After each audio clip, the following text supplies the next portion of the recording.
Hola, bueno, quería dar un saludo a las alumnas y alumnos del Diplomado de Derechos Humanos y Grupos Vulnerables, organizado por la Maestría en Derecho de la Familia. Y bueno, deciros que me hubiese encantado, la verdad, estar con vosotras y vosotros compartiendo para que no sea solo un monólogo mío, ¿verdad? Y escucharos, porque me encantaría aprender de vosotras y vosotros, pero bueno, no puedo por las circunstancias. Pero qué bien que estemos aprovechando esta nueva era de la digitalización. Un beso.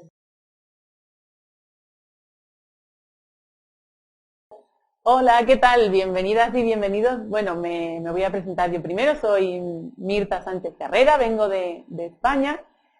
Yo he estudiado la licenciatura en Criminología, luego hice un posgrado en Cultura de Paz y Derechos Humanos y ahora estoy realizando mi tesis aquí en El Salvador sobre masculinidades en hombres que están cumpliendo penas privativas de libertad. Y bueno, un poquito os cuento esto porque me han pedido colaborar aquí en este diplomado. Y de lo que vamos a hablar en este vídeo, lo que os voy a tratar de transmitir es el punto del origen de la discordia, la teoría del patriarcado oculto y el discurso del miedo.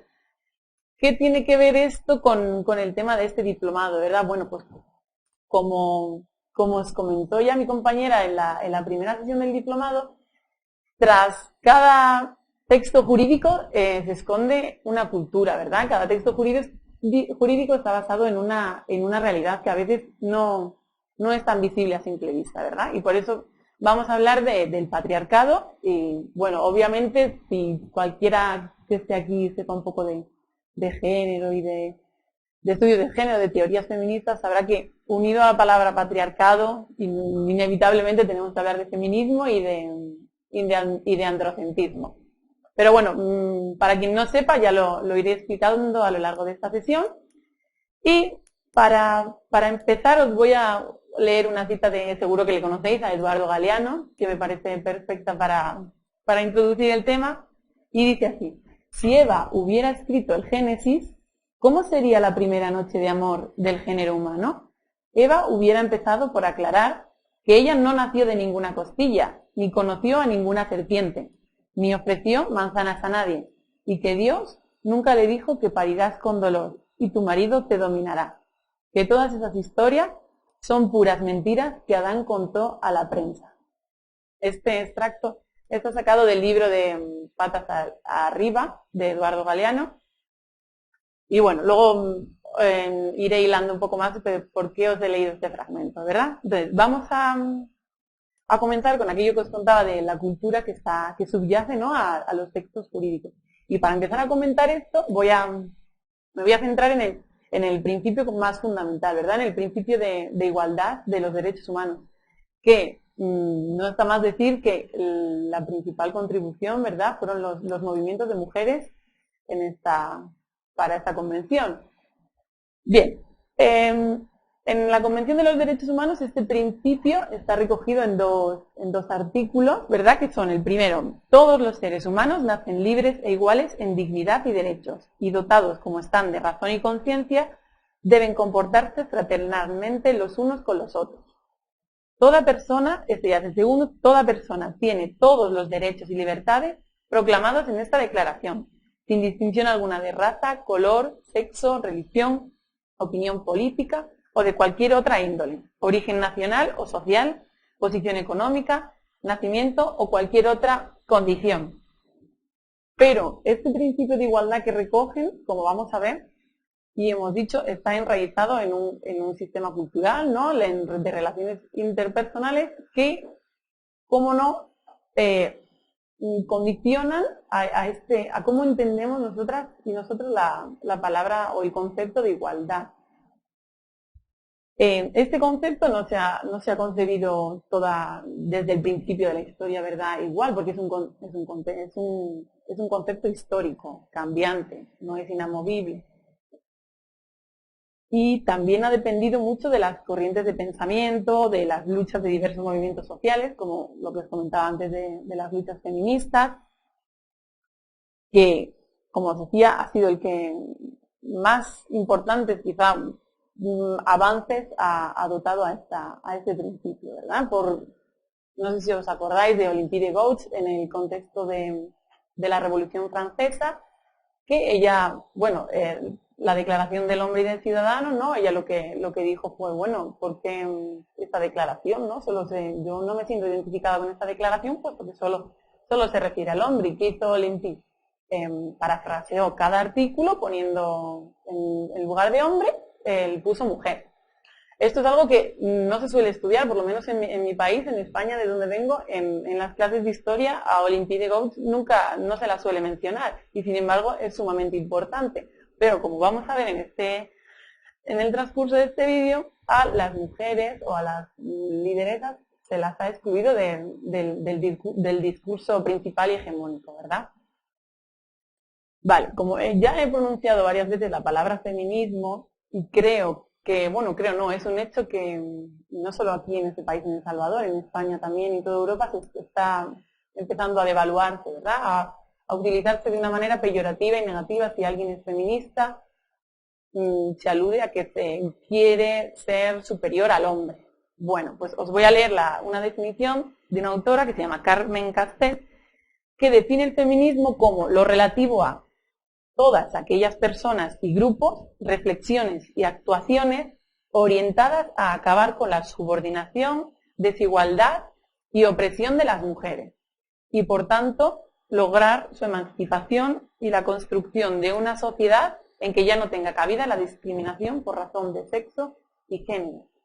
Bueno, si pensamos un poco en esta definición que acabo yo de dar, cualquier ser humano, ¿no?, podría declararse feminista, porque ¿quién no va a querer dotar a las mujeres de los mismos derechos, ¿no?, y que no estén oprimidas? Aquí, sobre todo en el mundo académico, todos y todas diríamos, pues soy feminista, según esta definición que nos propone Carmen Castell, que en realidad es la que es. Lo que pasa que, como luego vamos a ver más al final, al acabar el vídeo, en toda la teoría del discurso del miedo, se genera una concepción peyorativa para acabar con este movimiento y que no tenga tanto poder político, ¿verdad? Entonces, otra autora, que se llama Frances Olsen, aporta a este debate sosteniendo que desde el liberalismo clásico, o quizá incluso desde Platón, nuestro pensamiento se ha estructurado en torno a dualismos, es decir, racional y irracional, naturaleza versus cultura, objetivo versus subjetivo, universal contra particular. Y esto podríamos citar muchos más. Esta autora enfatiza que tales dualismos están sexualizados y jerarquizados, es decir, que tienen cada polo de estos adjetivos tiene un sexo ya predeterminado. Por ejemplo, en el caso de cultura versus naturaleza, ¿quién encarnaría la cultura? El varón, el hombre, el género masculino.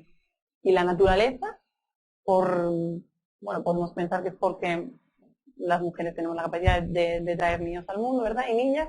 Entonces las mujeres encarnaríamos el adjetivo de naturaleza.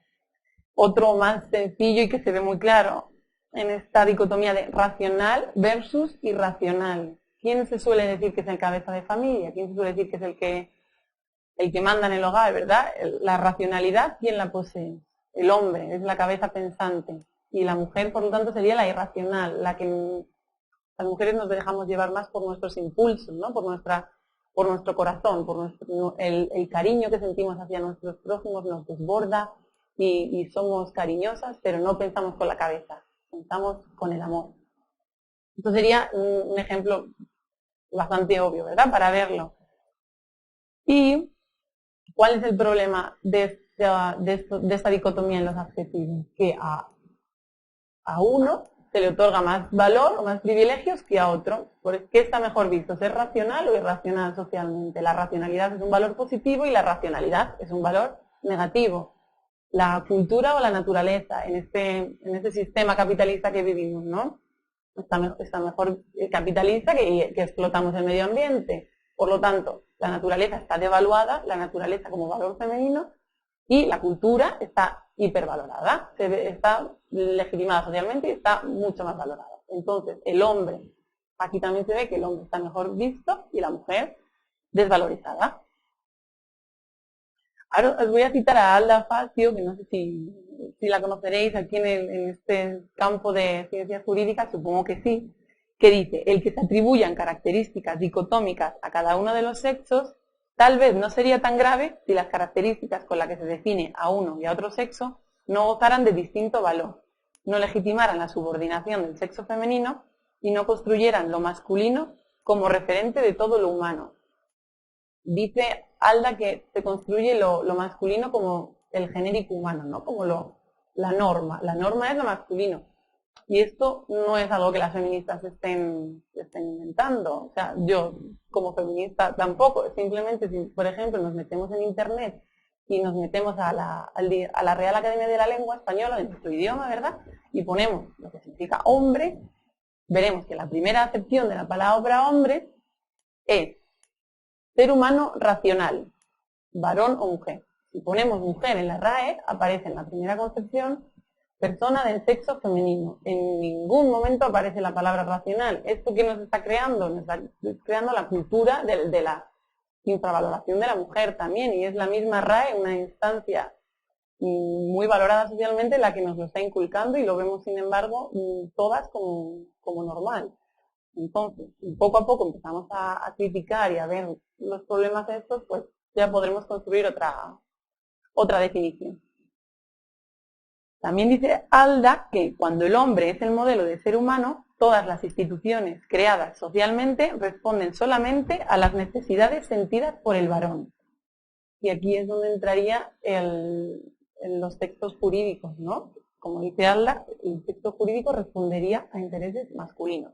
Pero vamos a seguir con su apunte. A las necesidades sentidas por el varón, o cuando mucho, a las necesidades que el varón cree que tienen las mujeres. O sea, las mujeres no hemos estado representadas hasta ahora. Esto, si lo digo así, podemos sacarles muchas acepciones. Obviamente tiene un sentido. Las mujeres no hemos podido acceder a los estudios superiores hasta el siglo pasado prácticamente. Si no sabemos leer, no hemos recibido educación, nuestra psique no se ha desarrollado igual que la de los hombres, es lógico también que no haya publicaciones nuestras o que no, por eso no hayamos hecho inventos.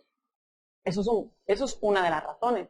También hay otra, la de la invisibilización. Cuando una mujer ha logrado hacerlo, se la ha invisibilizado, como en el caso de la estructura del ADN, que le dieron el premio Nobel a 3 maravillosos hombres, y en cambio a Rosalind Franklin, creo que era, fue la que lo descubrió originalmente, la estructura genética, no recibió ningún mérito hasta que ya falleció.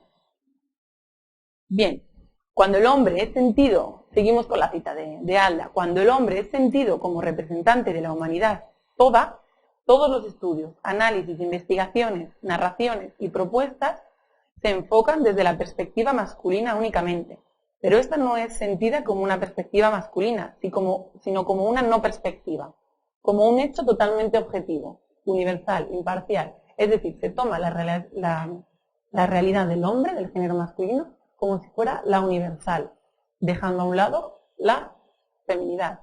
Esta visión del mundo a través de los ojos del varón es lo que se llama androcentrismo. Es mirar en la realidad, el mundo, a través solo de las experiencias de los hombres, que por ejemplo en medicina ha sido súper común hasta el siglo pasado.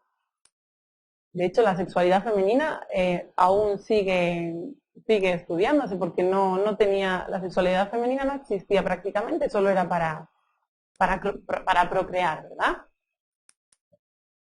Y entonces, el androcentrismo del derecho y los derechos humanos se ha manifestado de diversas formas, ya sea en normas que directamente excluyen a la mujer en el ejercicio de derechos, como fue, por ejemplo, el del derecho al sufragio, que ha sido en el siglo pasado, cuando las mujeres hemos podido acceder al voto, como bien sabéis, con otra forma de manifestarse este androcentrismo en los textos jurídicos, en el derecho, en la Convención de Derechos Humanos, es las normas que reconocen privilegios de hombres sobre mujeres, como por ejemplo la necesidad de contar con permiso del marido para poder acceder a un puesto de trabajo, que aún en la actualidad hay en países que se necesita este permiso.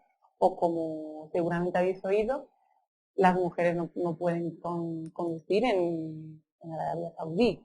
No me equivoco, no necesitan ni el permiso del marido, simplemente lo tienen prohibido porque se dijo que una mujer que conduce puede dañar su sistema reproductor, los ovarios y los óvulos.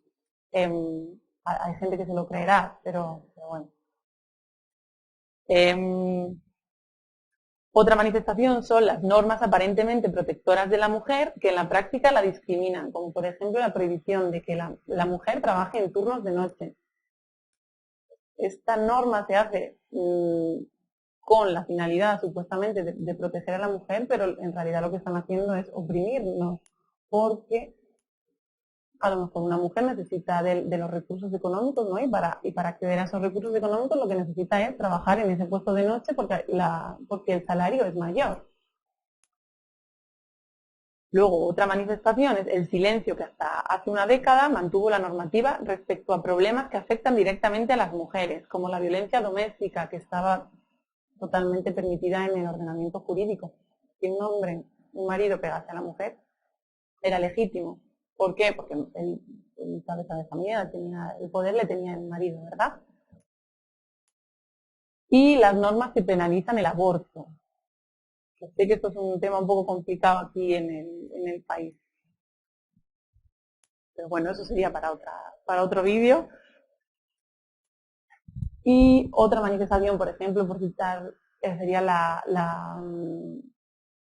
poca confianza que se da a las mujeres, por ejemplo, en víctimas de agresión sexual, ¿no? Y haciéndolas revictimizarse. Por ejemplo, esta mañana he leído un artículo, ha sido una jueza de España, una jueza de violencia de género, que le preguntó a una víctima de violación, la dijo, ¿pero usted cerró bien las piernas y los órganos genitales?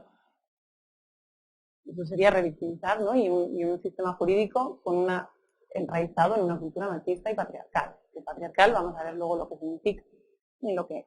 Entonces vemos que el androcentrismo está presente no solo en el componente normativo, o sea, en los tratados, en las constituciones, en las leyes, sino sobre todo está instaurado en el componente estructural y el político-cultural del derecho, que según Alda comentaba, comprende la manera en que las autoridades, jueces, fiscales, autoridades administrativas, aplican el derecho y resuelven un caso concreto a través de una base machista, ¿no? Por ejemplo, en el caso que os he contado de cerrar las piernas, o en casos aquí en Centroamérica que he oído que a unas víctimas de agresiones sexuales, el juez pregunta qué ropa llevaba, si llevaba falda corta, o el estilo de vida que llevaba la muchacha, si había salido mucho de fiesta, si bebía alcohol. O sea que no es, el derecho claramente no es neutral, tiene una base machista y eso se representa en la aplicación de la ley. Y eso es lo que vamos a tratar de cambiar aquí, ¿verdad? O por lo menos no de cambiar, pero darnos cuenta, ¿no? de lo que hay y para poder en el futuro saber lo que hay que cambiar. Entonces, os voy a comentar, porque es muy interesante, si a alguna o a alguno le interesa el tema este del patriarcado. Gerda Lerner escribió un libro que se llama La creación del patriarcado. A mí me parece el más completo y además es entretenido para conocer el tema. Y ella asevera que el género es la definición cultural del comportamiento asignado como apropiado para cada uno de los sexos en una sociedad determinada. El género es un conjunto de roles culturales, es un disfraz, una máscara con la que hombres y mujeres bailan su desigual danza. ¿Por qué nombro este tema del género? Supongo que ya sepáis, pero bueno, lo voy a decir de nuevo para dejarlo claro, la diferencia entre sexo y género. Sexo son los atributos sexuales con los que nacemos, ¿verdad? El sexo. Una mujer nace con órganos genitales femeninos, es decir, con vagina, entonces tiene sexo femenino. Un hombre nace con los órganos reproductores masculinos, o sea, con pene, por lo tanto tiene sexo masculino. Pero el género es mucho más fluido. El género es la forma que yo tengo de comportarme, la ropa que me pongo, si me pongo pendientes, si me maquillo, si me siento lo que culturalmente se asocia a una mujer, es decir, al ser humano que tiene al aparato reproductor femenino, si yo me siento acorde con eso, respondo a una identidad de género femenino. Si me siento conforme con mi aparato reproductor masculino, me he visto como un hombre, ando como un hombre, entonces mi género es masculino. ¿Cuál es el problema del género? Que está masculino y femenino. pero cumplir con esto tan cerrado es súper difícil. Nos hemos encontrado mil veces con gente que a lo mejor fluctúa en el medio de femenino y masculino, y las teorías queer lo están llamando género fluido. Es decir, no te encasillas con lo masculino ni con lo femenino. Tienes cosas de los dos. Y esto es lo principal de la teoría del género. ¿Cómo? Para que quede claro todo el género, a mí me gusta explicarlo con, imaginaos, porque ha habido casos reales de una niña, por ejemplo, que a los 5 meses la dejaron X personas en un bosque en el que solo había lobos. Y esta niña se cría con lobos. O sea, no ve a ningún ser humano hasta los 18 años, que la encuentran y la vuelven a insertar en la sociedad. ¿Esta niña cómo se va a comportar? ¿Creéis que va a andar a 2 patas? Probablemente, como el aprendizaje se produce por modelo, y vaya a 4 patas y imite el comportamiento físico de los lobos. Esta niña, entonces, no podríamos decir que tiene género ni masculino ni femenino. Esto, género, por decir una tontería, género global, pero no, es decir, que no se puede encasillar ni femenino ni masculino. Esto es para comprender bien cómo funciona todo el género, ¿no? Entonces, esta construcción cultural de lo que es ser hombre y ser mujer, esta forma de actitud, de comportamientos, de características que son adecuados para hombres y mujeres, porque es lo que la sociedad nos demanda. Cuando nacemos con el sexo femenino, se me demanda que quiera ser mamá, se me demanda que me quiera casar con un hombre, y también me demanda la sociedad que sea femenina, porque si no lo soy, estoy rompiendo con esa norma social. ¿Qué va a provocar que yo rompa con esto? Discriminación, bullying en el colegio, por ejemplo. Bueno, ¿cuál es el problema de esta dicotomía hombre-mujer y no poder estar en el medio porque si no me discriminan? Que ha determinado una histórica desigualdad en el ejercicio de los derechos humanos entre hombres y mujeres. ¿Por qué? Porque ¿qué habíamos dicho? Que al género masculino tiene los adjetivos que describen al género masculino están súper valorados socialmente, y los femeninos aquí. Porque lo que importa en este sistema capitalista es trabajar, llevar dinero a casa. Tener hijos, aunque sea súper importante y básico para el capital, porque son la futura mano de obra, pero no se ve bien. Socialmente no está tan valorado como el hombre que trabaja fuera y lo trae. Esto provoca la opresión, esto es una de las bases de la opresión de la mujer, ¿verdad? Que el género masculino responde a esas características más positivas. Y entonces, no nos resulta ajeno que la asignación generalizada de ciertas características como específicas de las mujeres, como por ejemplo esta intuición femenina, este sexto sentido, que claro que las mujeres tenemos un sexto sentido y una intuición, pero yo no he nacido con eso en los genes, simplemente es sencillo de explicar, es cultural. Si a mí desde pequeña, desde que nazco, se me pide, estamos mi hermano y yo en casa y mi abuelita está enferma, a quien se le va a requerir que atienda a mi abuelita es a mí, a la niña. Entonces yo genero un cierto sexto sentido, que sé captar más las necesidades de los demás. Pero no es porque yo haya nacido con este gen o con este cromosoma, es porque se me ha construido así, porque se me ha enseñado así. Y a los hombres, ¿qué características tienen? Las de la racionalidad, la fuerza, la independencia, etcétera. A un bebé, cuando le agarramos así en brazos, le cogemos mucho más bruscamente que a una nena pequeña. A la niña la tratamos así, la decimos, ¡ay, mi princesita, mi princesita! ¿Eso qué genera? Un comportamiento posterior. No es que nazcamos así, ese es mi punto, que es una construcción social. Vale, entonces durante siglos se ha asumido que hombres y mujeres somos diametralmente opuestos, pero a la vez complementarios. Opuestos porque os lo decía, por la dicotomía y complementarios, ¿por qué? Porque el hombre necesita de la mujer y la mujer del hombre para procrearse, para seguir manteniendo la raza humana. Pero siempre teniendo a lo femenino, a la que me va a dar los hijos, por debajo, y a lo masculino por arriba. ¿Qué exigiría entonces el tratamiento del derecho? Teniendo en cuenta que todo texto jurídico está basado en una cultura, una mirada feminista, ¿no? Y olvidémonos de las concepciones negativas del feminismo, porque como hemos visto, no son negativas. Y vamos a ver, ahora vamos a pasar con el patriarcado, que hemos visto entonces. El androcentrismo, que es la visión de lo genéricamente humano, pero solo para el varón. O sea, desde las gafas de soy un hombre, creo leyes, estudio medicina, publico artículos con lo que solo necesitan los hombres. Y en todo caso, las necesidades de las mujeres las ha hecho un hombre. No sabemos si ha preguntado a las mujeres o simplemente ha sido por observación, pero al fin y al cabo han sido hechas por el hombre, históricamente hablando.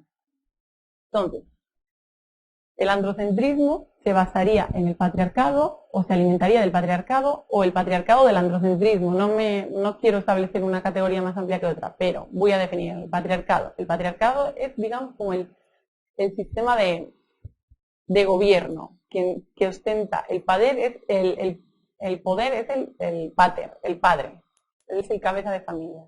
No solo la familia, también en el sistema político, económico. Y se rige por unas reglas que vienen determinadas por los estereotipos de género, de los que antes hemos hablado, que nos asignan desde que somos niñas y niños, así como por los símbolos creados desde la filosofía, la religión o la ciencia, para explicar la vida y que se han ido asentando como verdades absolutas a lo largo de los siglos. La negación a las mujeres desde su propia historia ha reforzado que acepten la ideología del patriarcado y ha minado el sentimiento de autoestima de cada mujer. Esto nos lo dice la autora que escribió, que os he comentado antes, La creación del patriarcado, Gerda Lerner. Y respondería a mucho de esto que se oye. Yo desde que he venido al Salvador, y bueno, también en España, pero aquí como que estoy siendo más consciente, muchas veces cuando voy a dar talleres, los mismos hombres y las mujeres me dicen, bueno, pero es que las más machistas son las mujeres, porque son las que educan a los niños y son ellas las que perpetúan el machismo. Claro, tiene su parte de razón, pero en realidad, ¿en qué beneficia a una mujer ser machista? En nada o poco. Entonces es algo inconsciente, está perpetuándolo, pero sin ella llevarse nada positivo. Está invisibilizado, ¿no? Y vamos a ver cómo este patriarcado, este sistema social que está gobernado por los hombres, como nos dice Lerner, desde Mesopotamia. O sea, ella se remonta, dice que el patriarcado existe desde el 3000 y pico antes de Cristo. O sea, no es nada nuevo. Ha, por supuesto, variado muchísimo con los años, pero se remonta muy atrás. Y los hombres han creado simbologías y normas transmitidas de generación en generación, mientras las mujeres quedaban al margen de la civilización. Esto lo vemos, por ejemplo, mucho en los mitos griegos o romanos, por ejemplo, el mito de Ulises, que él se va a las aventuras y siempre la mujer es la que queda renegada en casa esperándole a él. Eso es un mito. ¿Qué crean los mitos? Crean cultura, porque es por imitación y lo justifican. El hombre es quien fabrica símbolos y explica el mundo, y ella quien cuida las necesidades físicas y vitales de él y de sus hijos. El abismo que media entre ambos, entre el hombre y la mujer, es enorme. Ella se quedaría para alimentarle a él, la mujer estaría para dotarle de las necesidades básicas al hombre, ¿verdad? Y como pieza clave de esta legitimización de este sistema patriarcal en el que el pater tiene el poder, Lerner Herder sitúa a Aristóteles, cuyo pensamiento ha tenido una enorme influencia en la construcción de la cultura de Occidente. Aristóteles es el ícono, ¿verdad? Para este autor, la mujer era inferior e incompleta por naturaleza. Él la consideraba, para él tenía el mismo estatus que un esclavo, y su mejor virtud, la de la mujer, para Aristóteles, era estar callada. Y sin embargo, esto lo ha dicho un hombre al que no hay nadie que no lo estudie, ¿verdad? Aristóteles es un grande de la filosofía, por supuesto por muchos otros motivos. Pero no decimos esto en los colegios, ¿verdad? Para criticarlo. También hay que decir todo lo que dijo y cuestionarlo.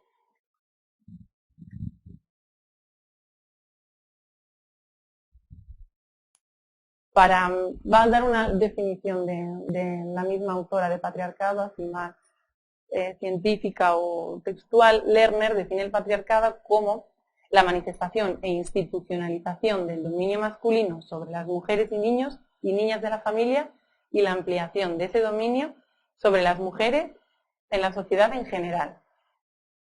El patriarcado está presente tanto en el ámbito personal,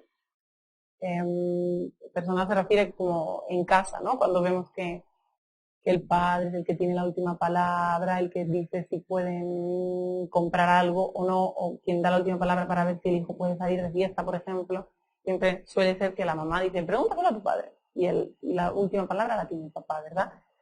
Entonces, el patriarcado está presente tanto en este ámbito personal como en el colectivo, ya que los puestos de poder en empresas, estructura política, en las instituciones religiosas, entidades culturales, siguen estando mayoritariamente en manos de hombres.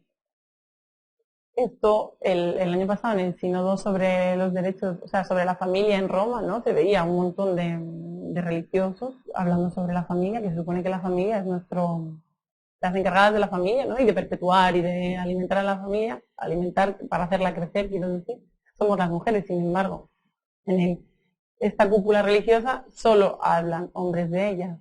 Y en Arabia Saudí también hay, en la reunión que se hizo sobre los derechos de las mujeres, la mayoría de los que estaban allí decidiendo sobre los derechos de las mujeres eran hombres. O sea, se está excluyendo a una parte de la sociedad en la que está directamente implicada el tema, porque no estoy hablando de que sea una reunión de comprar computadoras. Es una reunión sobre los derechos de las mujeres, por lo tanto las mujeres deberíamos tener un espacio en esa reunión, ¿verdad? Y este patriarcado se ha manifestado de diferentes formas dependiendo de los países y las culturas. Estoy hablando aquí, os he hablado de Italia, pero también de Arabia Saudí, ¿verdad? En el fondo el concepto es el mismo porque es el poder del hombre frente a la mujer, frente a la opresión de la mujer, pero se manifiesta de diferentes formas. Por ejemplo, ¿cómo se ha manifestado? Mediante la ocultación de la historia de las mujeres, lo que os he comentado antes de la mujer que descubrió la estructura genética del ADN, que no se ha sabido hasta después. A través de la división sexual del trabajo, el control de las tierras y los medios de producción y la legislación de la reproducción o la imposición del matrimonio. Bien. El origen, bueno, me gustaría comentaros antes porque da de actualidad. No sé si habéis visto que dos mochileras argentinas han estado viajando por Latinoamérica y las han asesinado, ¿verdad? Creo que era en Colombia. ¿Qué se ha dicho? Bueno, os explico un poco por si no lo habéis visto. Una tenía 21 años y la otra tenía 22 y estaban viajando ellas como amigas. Pidieron ride, hicieron autostop. ¿Qué pasó? Se fueron a dormir, bueno, los hombres le darían confianza, no nadie sabe el motivo, pero se fueron a dormir a casa de estos dos hombres que no conocían y estos dos hombres, mientras ellas estaban en sus habitaciones, querían tener relaciones sexuales. ¿Qué pasó? Que ellas se negaron. ¿Qué pasó? Que decidieron, bueno, vamos a darles un golpe en la cabeza, vamos a quitarles la conciencia, a ver si así podemos abusar de ellas. Al final acabó en asesinato y murieron las dos. ¿Qué ha pasado en los medios de comunicación globales? ¿Qué se ha dicho de estas dos mochileras? Que viajaban solas. ¿Solas de qué? Iban. O sea, para mí mi concepción de soledad es estar yo sola. Ahora mismo estoy sola en esta mesa. Si hay otra mujer aquí, yo no me considero que esté sola, ¿no? Igual, no sé, no estoy sola. ¿Qué pasa en el discurso patriarcal, machista y androcentrista? Que si hay dos mujeres solas, ¿qué falta? Algo me falta en esta ¿qué es? Un hombre. Porque el hombre es la plenitud, es lo que completa, como hemos dicho antes de esta visión antropocéntrica, ¿no? El hombre es el protector y si falta este género en la pareja, se considera que vamos solas. Así, bueno, quería comentarlo porque se ve bastante claro y además la gente está culpando también a sus padres por haberlas dejado ir solas. O sea, que seguimos siendo, no ha cambiado mucho, por eso yo siempre me sigo declarando feminista, ¿verdad? Porque hay muchísimo todavía por hacer y la igualdad no está ni por asomo.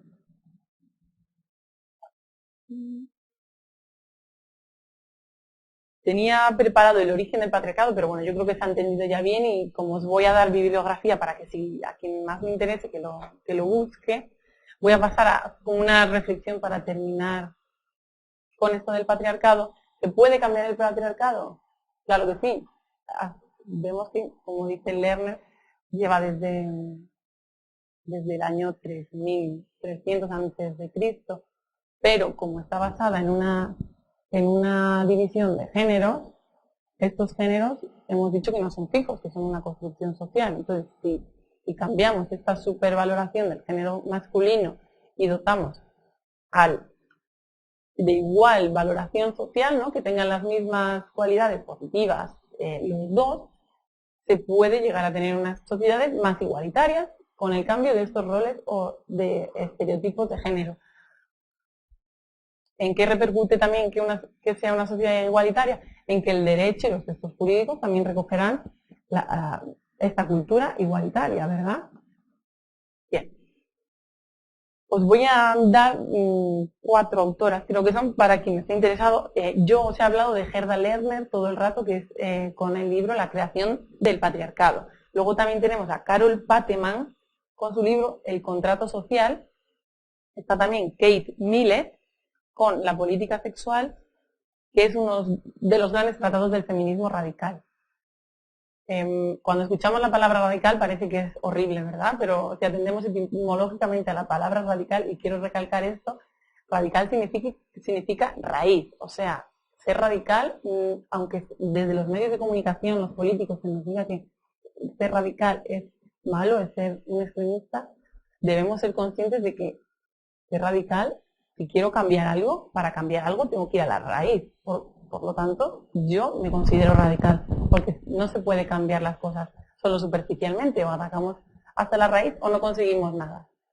Pero con esto de poner a los adjetivos que se quieren, se puede conseguir cambiar la realidad, ¿no? Y si damos un sentido negativo a la palabra radical, ya estamos cambiando. Y los antisistemas, es la única forma de cambiarlo en realidad. Luego también está Rosa Cobo con Fundamentos del patriarcado moderno, que lo escribió en 1995. Y vale, ahora vamos a pasar a no sé, espero que esté quedando claro, pero bueno, si no, espero que sí. Vamos a pasar con la última parte que se me había propuesto, que es con el discurso del miedo. Ya he adelantado un poco con lo otro que he dicho, ¿verdad? ¿Cómo funciona el discurso del miedo? El principal defensor es el lingüista Noam Chomsky, que él defiende que él culpa más que nada a los medios de comunicación y a los políticos de enriquecerse económicamente a través de, por ejemplo, vamos a ver en el caso de El Salvador. Se dice, ¿no?, que se gana dinero con, bueno, para no pillarme los dedos, vamos a hablar de las armas. La venta de armas en Estados Unidos, por ejemplo. ¿Qué hace el discurso del miedo? Te hago creer a la sociedad que está en constante peligro y que necesitan algo para defenderse de ese peligro. Casualmente, ¿qué les puedo dar a la población para que se defiendan de eso? Toma una pistola, cuando las principales empresas de armas están conectadas con el gobierno, ¿verdad? Entonces es la pescadilla que se muerde de la cola. Todo se aprovecha.